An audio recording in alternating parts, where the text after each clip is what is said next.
Paul Kelly, and we stood on the number 5 shaft of the former Agecroft Colliery in Salford.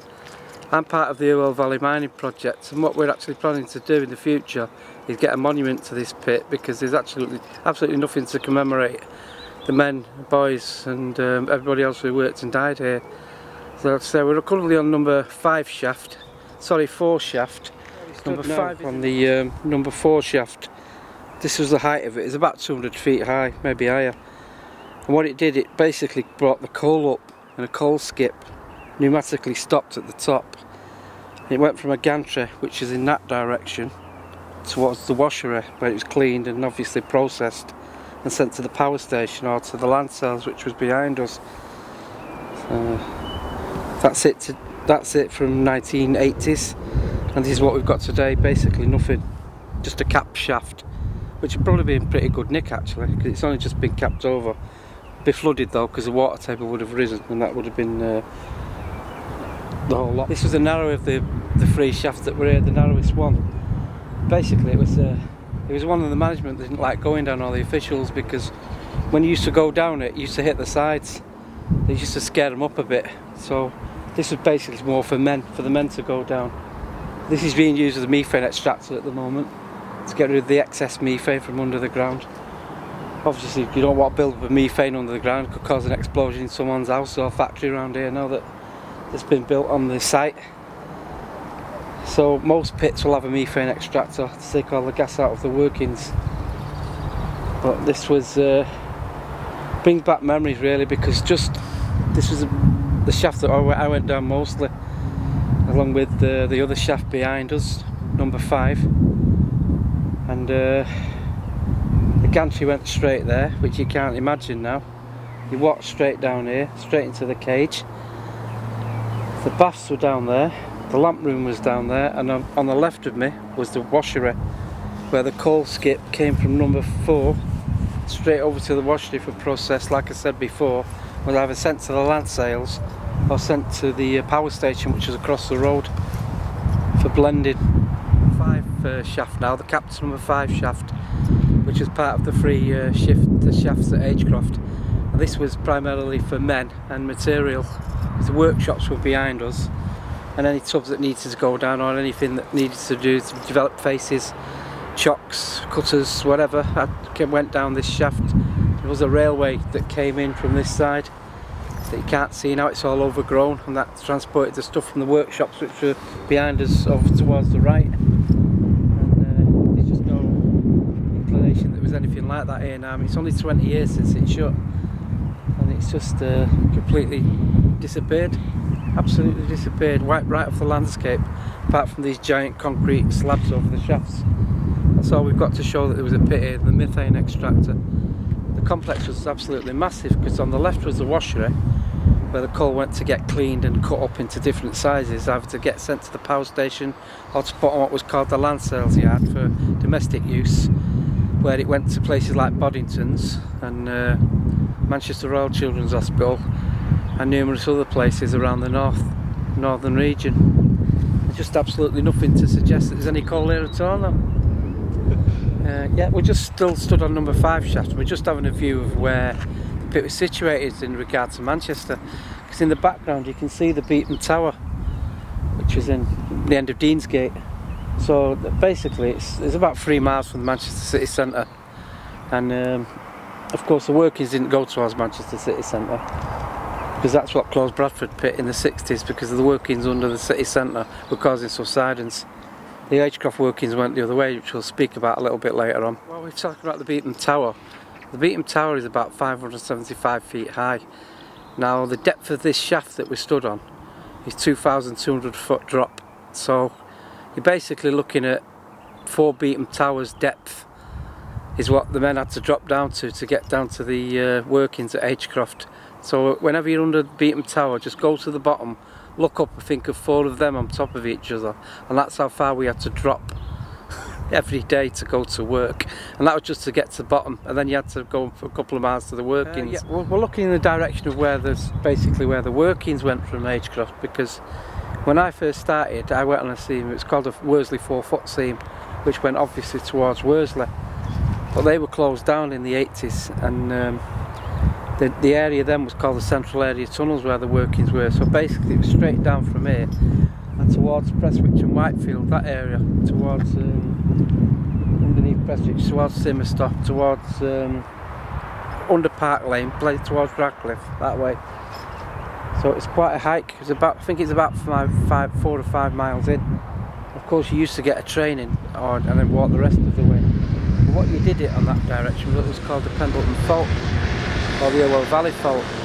And as you went in, you come to the dip and you drop straight down. You drop it a couple of thousand feet down from the actual 2,200 feet here. Very hot, absolutely red hot. That's all I remember. Well, that was the area that we went to, towards that area. That's why there's a lot of subsidence over there. I'm putting a disclaimer in it, it's nothing to do with me.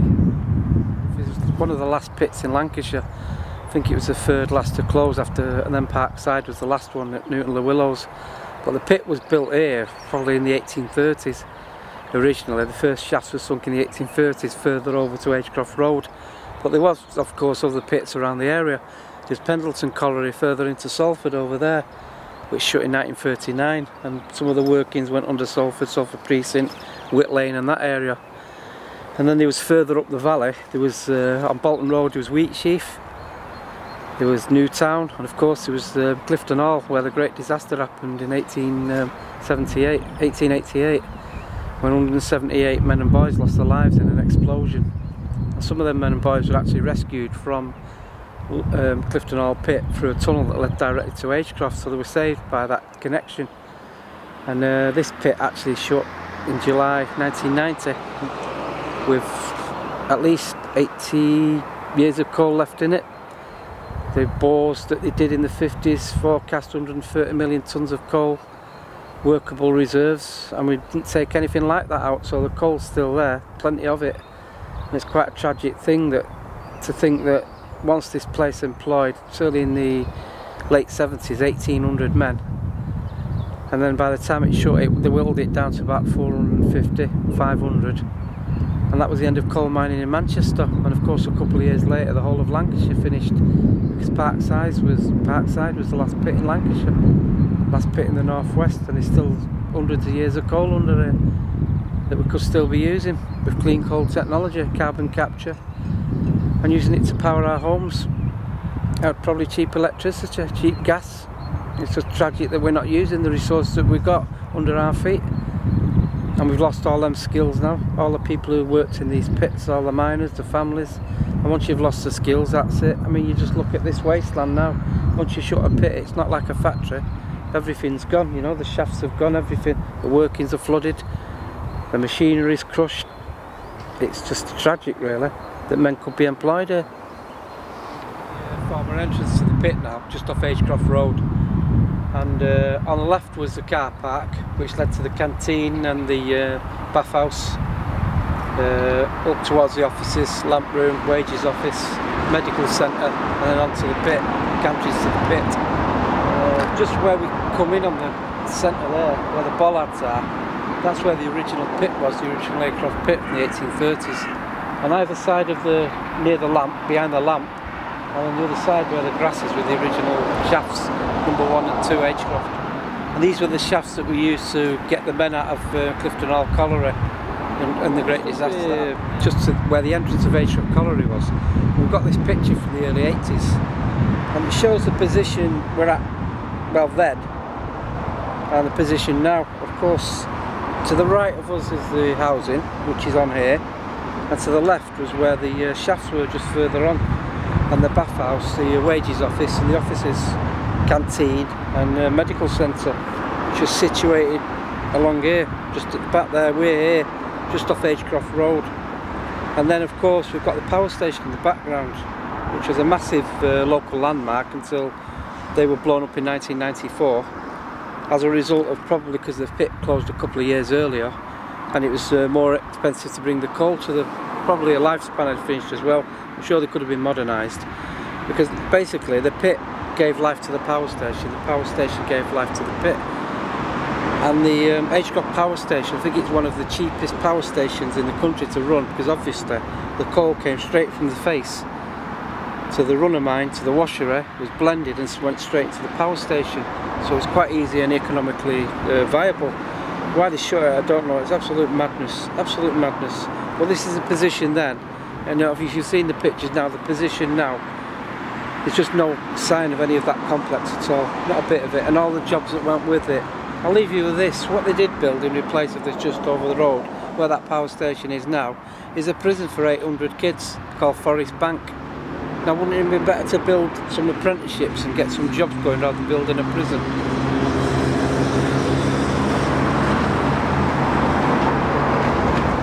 We'll see now, these birds twittering and the sound of cars going past. It's a beautiful day. A long way from the Clifton Hall disaster, which we spoke about further earlier on the 18th of June 1885, when the survivors were brought out round about this area here and saved because of the tunnel connection. 178 died in that disaster, and it left 237 orphans. I mean, that's the price of coal, really. I mean, the people who died at Agecroft are numerous. Lots of maimings, lots of lamings, lots of people who died later on through pneumoconiosis or other heart disease or whatever other infections or infirmities you brought up in working in the pit. It just doesn't seem to be counted, certainly not here, because they're not a memorial to these people. There was actually a disaster in 1859 when a cage, overwound, hit the headings of the old pit here and then dropped straight back down. Now the kids who died in that were aged 12 years of age, can you imagine it? 12 years of age, dying like that, dropping hundreds of feet to the death. Tragic. Of course, this was a scene in 1984, in April 1984, where the pit's gates were situated just behind me here, and we were picketing. I was picketing with some men from Agecroft Colliery because we were on strike. Everyone remember the Great Miners' Strike, and if we'd have won that strike, this pit would probably still be here.